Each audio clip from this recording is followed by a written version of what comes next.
السلام علیکم سامعین، میں ہوں آپ کی نریٹر آفرین فاطمہ۔ اپنے چینل اردو افسانے میں آپ سب کو خوش آمدید کہتی ہوں۔ امید کرتی ہوں کہ آپ سب خیریت سے ہوں گے اور میں بھی بالکل خیریت سے ہوں۔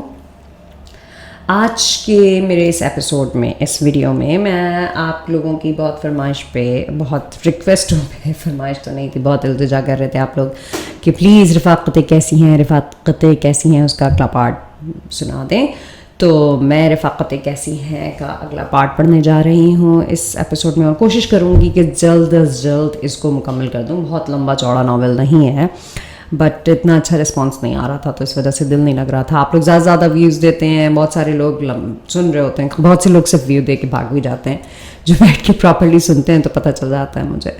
تو جب لوگ انٹرسٹ لے رہے ہوتے ہیں تو مزہ بھی آتا ہے، اگلی ایپیسوڈ پڑھو، لیکن اگر اتنا کوئی خاص رسپانس نہیں ملتا تو میرا بھی دل نہیں لگتا پھر پڑھنے میں۔ تو اینی ویز، میں یہ ناول پرومس کمپلیٹ کرنے والی ہوں انشاءاللہ۔ آج تو نہیں کمپلیٹ ہوگا، لیکن 1-2 ایپیسوڈ میں یہ کمپلیٹ ہو جائے گا انشاءاللہ۔ اوکے، تو پھر سنتے ہیں آپ کا پسندیدہ ناول رفاقتیں کیسی، تحریر رضیہ بٹ، قسط نمبر 3۔ بوند بوند پڑتی بارش ایک دم موسلادھار برسنے لگی تھی۔ مال پہ خرامہ ٹہلتے لوگوں میں کھلبلی سی مچی ہوئی تھی۔ کوئی لباس بچانے کو سر پر ہاتھ رکھے دوڑ رہا تھا، کوئی سر جھکائے دوڑ رہا تھا۔ دکانوں کے برآمدے بھر گئے تھے، جہاں کہیں ذرا سی بھی بچاؤ کی صورت نظر آتی لوگ گھسے چلے آ رہے تھے۔ ریسٹورنٹ، ہوٹل سبھی بھر چکے تھے، سیٹیں پر تھیں اور درمیانی جگہ پہ لوگ کھڑے تھے۔ دروازوں تک لوگ جیسے ٹھوسے ہوئے تھے۔ سیٹوں پر اطمینان سے بیٹھے لوگ شیشے کی دیوار کے پار بارش اور لوگوں کی بھاگ دوڑ دیکھ رہے تھے۔ چائے، کافی اور آئس کریم کے دور چل رہے تھے۔ کھڑے ہونے والے اپنے بھیگے کپڑے جھاڑتے ہوئے ادھر ادھر متلاشی نظروں سے دیکھ رہے تھے کہ شاید کسی کونے خدرے میں کوئی جگہ بیٹھنے کے لیے مل ہی جائے۔ ضیاء بھی انہی لوگوں میں تھا، جو بارش کے قطرے بالوں اور کوٹ پر سے رومال سے پوچھتے ہوئے جگہ کے لیے ادھر ادھر دیکھ رہا تھا۔ اس کا نیا دھاری دار خوبصورت کوٹ پہلے ہی دن بارش سے خراب ہو گیا تھا۔ بارش دھواں دھار تھی، بادل اور دھند بہت نیچے اتر آئے تھے۔ باہر سڑک پر جگمگانے والی ٹیوب لائٹیں اندھی ہو رہی تھیں۔ تیز پاور کے بلب بے رنگ سے گولے نظر آ رہے تھے۔ ہوٹل کے اس خوبصورت ترین ہال میں تیز روشنیوں کا دودھیا غبار پھیلا ہوا تھا۔ ہلکی ہلکی موسیقی کا دل نواز ترنم بارش کے شور میں گھل رہا تھا۔ اندر کی فضا نسبتاً گرم تھی اور ہلکی ہلکی گرمی کا احساس باہر کی کپکپاہٹ کے مقابلے میں بہت خوشگوار لگ رہا تھا۔ ضیاء کے لیے موسم کا حسن اور ہال کی دل فریبی کوفت کا باعث بن رہی تھی۔ اپنے آپ کو کوس رہا تھا کہ خواہ مخواہ ایسے سمے میں گھر سے باہر آ گیا۔ کوٹ کے ستیہ ناش ہو جانے کا بھی افسوس ہو رہا تھا۔ ضیاء نے پھر ہال پر ایک طائرانہ نظر ڈالی۔ جھنجھلاہٹ پہلے ہی اعصاب پر سوار تھی۔ جگہ نہ ملنے سے اپنا آپ سبک لگ رہا تھا۔ وہ تو آج خاص اہتمام سے تیار ہو کر آیا تھا۔ بیٹھے لوگوں پر خواہ مخواہ غصہ آ رہا تھا۔ کتنے اطمینان سے بیٹھے تھے، باتوں میں کس دلجمعی سے مشغول تھے، ٹھنڈی گرم چیزوں کے ساتھ بے فکری سے شغل کر رہے تھے۔ کوئی کھڑے ہونے والوں کو جگہ ہی دے دیتا۔ ضیاء کوٹ صاف کر کے بالوں کو ہاتھوں سے درست کرتے ہوئے ایک ایک میز کا جائزہ لینے لگا۔ وقت گزاری کا بہترین طریقہ ان سب لوگوں کا جائزہ لینا تھا۔ وہ نقادانہ نظروں سے سب کو دیکھنے لگا۔ کسی میز پر دوستوں کا جھمگھٹا تھا، کسی پر خاندان کے افراد جمع تھے، کہیں نئے بیاہتے جوڑے ایک دوسرے میں کھوئے ہوئے تھے، اور کہیں بوائے فرینڈز کے ساتھ گھر والوں سے چھپ چھپا کر ملنے والی لڑکیاں براجمان تھیں۔ اچانک ضیاء کی نگاہیں دائیں ہاتھ کے آخری میز پر اٹک گئی۔ شیشے کی دیوار کے قریب والی کرسی پر وہ خاتون بیٹھی تھی جس کے ساتھ اس کا 3 دنوں سے ذہنی رابطہ تھا۔ خوشی کی ایک جوشیلی لہر اس کے رگ اور پے میں دوڑ گئی۔ اس نے دوبارہ ادھر دیکھا، وہ بھی ادھر ہی دیکھ رہی تھی۔ ضیاء کی لبوں پر یوں ہی مسکراہٹ بکھر گئی۔ اس خاتون نے اچنبے سے اس مسکراہٹ کو دیکھا۔ ضیاء نے رخ دوسری طرف موڑ لیا، اور جب کئی لمحوں بعد اس نے پھر گردن موڑی تو نگاہیں خاتون کی نگاہوں سے ٹکرا گئیں۔ خاتون کی نگاہوں میں بڑی انوکھی لیکن بڑی واضح چمک تھی۔ آج وہ اس میز پر اکیلی بیٹھی تھی۔ اس کے سامنے والی کرسی خالی تھی۔ شاید اس کا خاوند یا ساتھی اٹھ کر کہیں گیا تھا، کیونکہ کھڑے ہونے والوں میں سے کوئی بھی خالی کرسی کی طرف نہیں بڑھا تھا۔ تعارف کا اچھا موقع تھا۔ ضیاء نے سوچا کرسی پر بیٹھنے کے بہانے ادھر جائے، خاتون سے پوچھے کہ سیٹ خالی ہے۔ یوں جگہ نہ بھی ملی تو اس سے باتیں کرنے کا موقع تو مل سکے گا۔ ضیاء تسبس کے عالم میں چند لمحے کھڑا ادھر ہی دیکھتا رہا۔ خاتون سے کئی بار اس کی نگاہیں ملی۔ اچنبے کی کیفیت اب آنکھوں میں نہ تھی بلکہ ستائش کا ہلکا سا تاثر تھا۔ اعتماد کا پرتو تھا ہی اور خوشی کی لو بھی۔ ضیاء ابھی کوئی فیصلہ بھی نہ کر پایا تھا کہ خاتون نے مسکراتے ہوئے اسے ہاتھ سے اپنی طرف آنے کا اشارہ کیا۔ ضیاء کچھ بہت سا گیا اور پھر اپنے دائیں بائیں یوں دیکھا آیا وہ عورت کسی اور کو تو نہیں بلا رہی، لیکن اس نے پھر سر کی ہلکی سی جنبش سے اشارہ کیا۔ جواباً سر اس بات میں ہلایا گیا۔ ضیاء خالی جگہوں پر کھڑے لوگوں کو شائستگی سے ہٹاتا راستہ بناتا اس میز تک پہنچ گیا جہاں وہ خاتون بیٹھی تھی۔ آپ نے مجھے بلایا؟ ضیاء نے قدرے جھکتے ہوئے پوچھا۔ بیٹھیے، اس نے مسکرا کر میز کی دوسری طرف پڑی خالی کرسی کی طرف اشارہ کیا۔ سیٹ خالی ہے؟ ضیاء نے پوچھا۔ وہ ہلکی سی آواز نکالتے ہوئے بولی۔ شکریہ، ضیاء کرسی پر بیٹھتے ہوئے بولا۔ اس نے محسوس کیا کہ بہت سی نظریں اس پر چاروں طرف سے پڑی تھیں اور اتنی تیز تھیں کہ وجود میں اترتی محسوس ہوتی تھیں، خاص کر ان لوگوں کی جو غالباً یہ خالی کرسی دیکھ چکے تھے لیکن وہاں بیٹھنے کی ہمت نہ ہوئی تھی۔ شاید اجنبی اور اکیلی عورت کے ساتھ بیٹھنے کی جرت نہ ہوئی تھی، یا اس کے حسن اور اس کی عمارت سے مروب ہو گئے تھے کہ قریب آنے کا حوصلہ ہی نہ ہوا تھا۔ مسرت و خفقت کا ملا جلا احساس تھا۔ ضیاء اس کے سامنے بیٹھ گیا اور ایک بھرپور نظر اس پر ڈالی۔ کتھئی رنگ کی خوبصورت ساڑی میں خاتون کا گداز جسم لپٹا ہوا تھا۔ سڈول اور پھسلنی بازوؤں کی سنہری ڈھالانیں ننگی تھیں۔ سیاہ موٹا اور نرم سٹول اس کے بازوؤں سے کھسک کر پیچھے کی طرف ہو گیا تھا۔ اس کی گردن میں ہلکا سا تناؤ تھا۔ روب حسن تھا یا اپنے منفرد ہونے کا احساس۔ وہ ایک شان سے بیٹھی استغنائی علامت لگ رہی تھی۔ دودھیا روشنی میں اس کا حسین چہرہ بڑا ہی پروقار لگ رہا تھا۔ اس کے سیاہ بالوں کی بناوٹ بھی چہرے کے وقار میں اضافہ تھی۔ اس کی عمر 32-33 سال کے لگ بھگ ہوگی۔ وہ نوخیز لڑکی نہ تھی، نہ ہی نوجوان دوشیزہ، لیکن وہ بھری پری مکمل عورت ضرور تھی۔ اس کی آنکھوں میں اندیکھی دنیا کے تصورات نہیں تھے، بلکہ ان آنکھوں کی مستی میں تجربات کا نچوڑ نشہ بن کر ڈول رہا تھا۔ اس کے چہرے پر بھی وقت کے قدموں نے آڑے ترچھے نشان ضرور چھوڑے ہوں گے، لیکن خود اعتمادی اور احساس حسن نے اس نقوش کو دھندلایا تھا۔ اس کا خوبصورت سندلی چہرہ بے داغ تھا اور جدید طریق کے میک اپ نے اسے حسین سے حسین تر بنا رکھا تھا۔ سٹول پیچھے کھسک رہا تھا، ساڑی کا پلو بھی ڈھلک رہا تھا اور اس کے کھلے گریبان سے قدرے عریانی کا تاثر ملتا تھا، لیکن وہ اس طرف متوجہ نہ تھی۔ گداز بدن کی حشر ثانیوں کا ارادی اور غیر ارادی اہتمام تھا شاید۔ ضیاء توصیفی نظروں سے اسے دیکھ رہا تھا اور اس کے ذہن میں استقرار کھول رہا تھا۔ وہ اب پورے تیقن سے کہہ سکتا تھا کہ یہ وہی عورت ہے جسے وہ میونخ میں دیکھ چکا تھا۔ پہاڑ کا موسم بھی کتنا غیر یقینی ہوتا ہے، وہ بولی۔ ضیاء کو یوں لگا جیسے نقرئی گھنٹیاں ایک ساتھ بج اٹھی ہوں۔ اتنی خوبصورت آواز اس نے شاید پہلی بار سنی تھی۔ جی واقعی، جب میں یہاں آئی تو مطلب بالکل صاف تھا۔ میں بھی گھر سے نکلا تو بارش کا امکان نہیں تھا۔ تو یہ کیسی خوفناک بارش ہے؟ اس نے بادل کی گرج اور بجلی کی ہولناک کڑک سے ڈر کر کانوں پر ہاتھ رکھ لیے۔ بجلی کی چمک سے سڑک اور اس کے پار کا علاقہ لمحہ بھر کے لیے روشن ہو گیا۔ یہ پردے کھینچ نہ دیں، اس نے جلدی سے کہا۔ میں کھینچ دیتا ہوں، ضیاء نے اٹھ کر پردہ کھینچ دیا۔ شکریہ، وہ مسکرائی۔ ضیاء اپنی جگہ پر بیٹھ گیا۔ اب اس میں خود اعتمادی آ گئی تھی۔ وہ اس کے سامنے یوں بیٹھ گیا جیسے اس سے 7-8 برس چھوٹا نہیں، اس کا ہم عمر ہو۔ چند لمحے دونوں موسم کی بیتوکی باتیں کرتے رہے۔ باتوں کے دوران وہ آر پار ہو جانے والی نظروں سے اسے دیکھ رہی تھی۔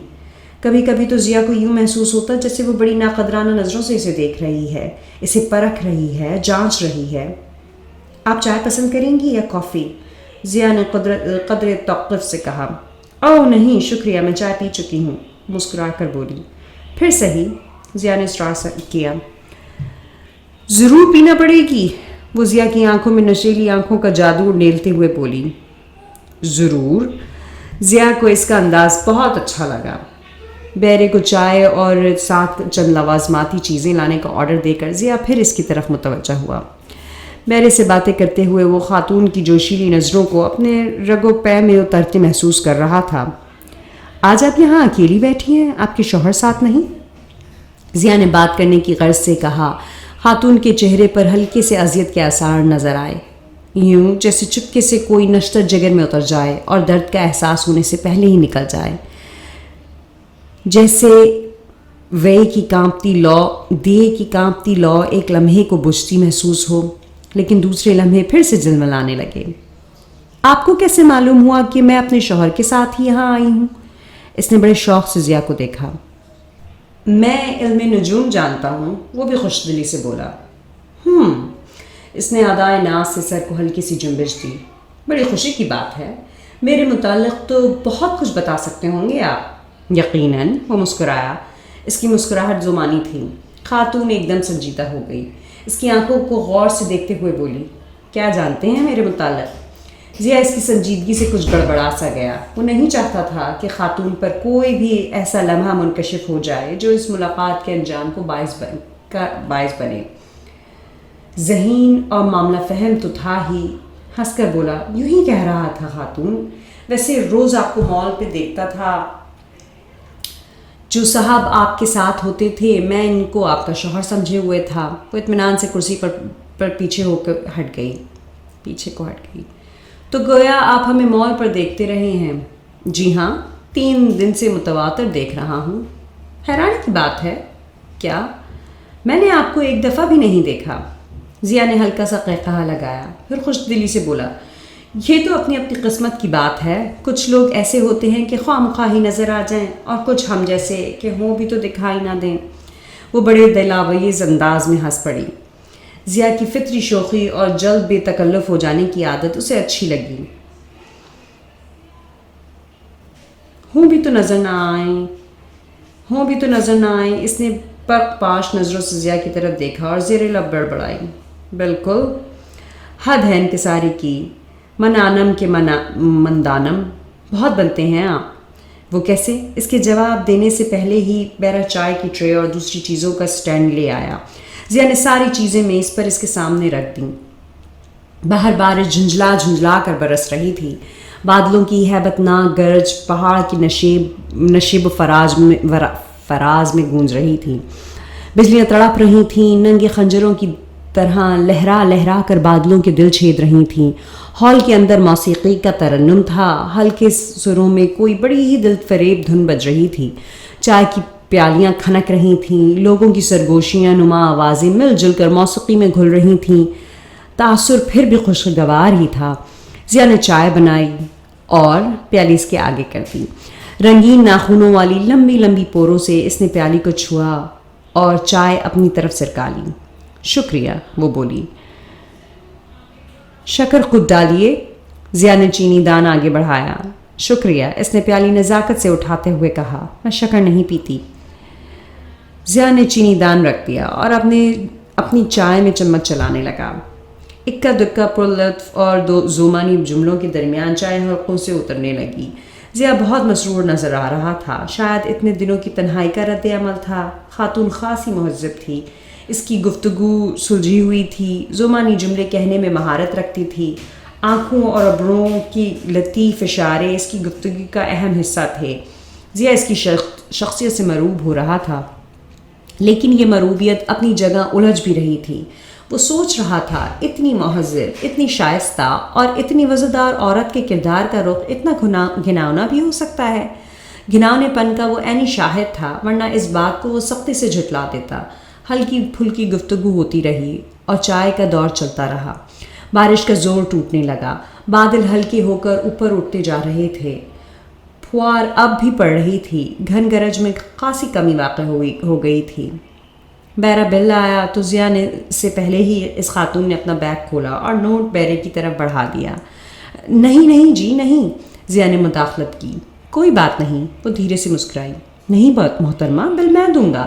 اس نے بیرے سے نوٹ واپس لینے کو ہاتھ اٹھایا تو خاتون نے اپنا نرم گداز ہاتھ ضیا کے ہاتھوں پر رکھ دیا.